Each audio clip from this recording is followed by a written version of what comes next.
Hey, what's up, my YouTube friends? Welcome to my review of the Kizer Mini Harpoon fixed blade knife. Yes, that is how it will arrive. I'd say it's a very handy little knife. Here's a closer look.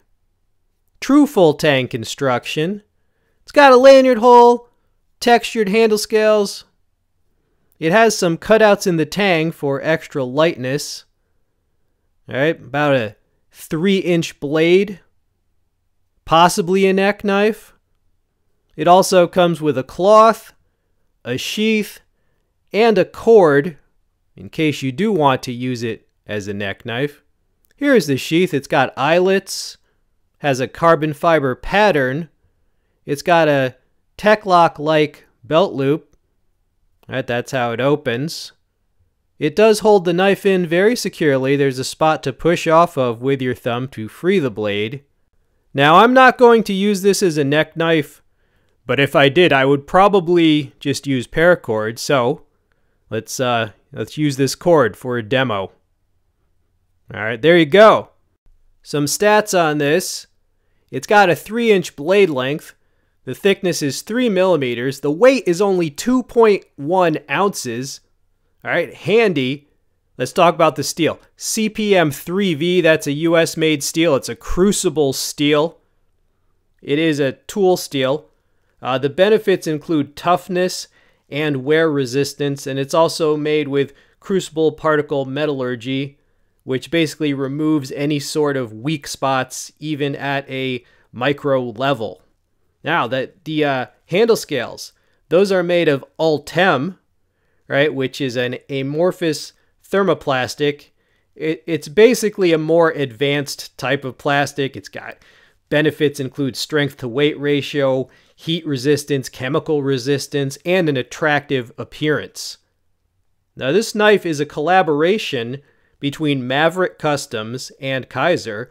Maverick Customs is a Kentucky-based knife company and knife maker.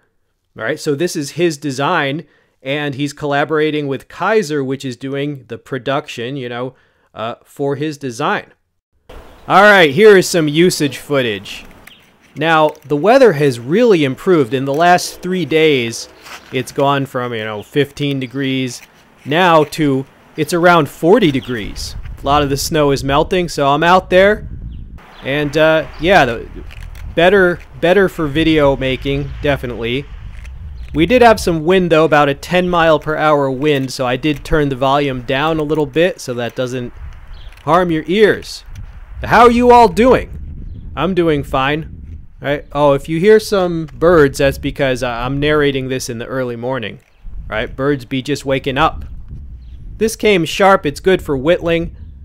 Now, I just like to show usage footage, but I really think people will be using a knife like this for just very small but vital tasks. Yeah, just like opening their mail, maybe cutting up a box for the recycling bin, maybe, I don't know, peeling an apple for lunch. Small things. All right, I don't think this requires torture testing because it's not a survival knife, man.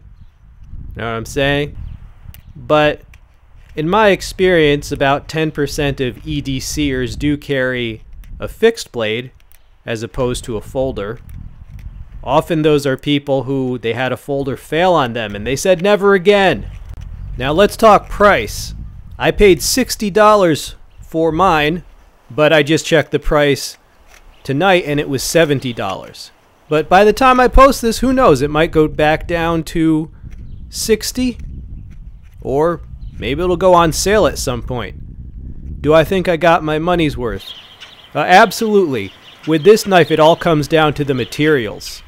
The 3V, heck, I have $200 knives that are 3V. That's a very good steel. And the Ultem, I've known about this Ultem for a while, but this is the first knife I've actually gotten that uses Ultem. It's just interesting. The strength to weight ratio and the properties are all superior, and it's very attractive looking. All right, so just to sum things up, this knife is highly recommended because of the materials, and also it's a good design, and Kizer is precise and excellent in its execution.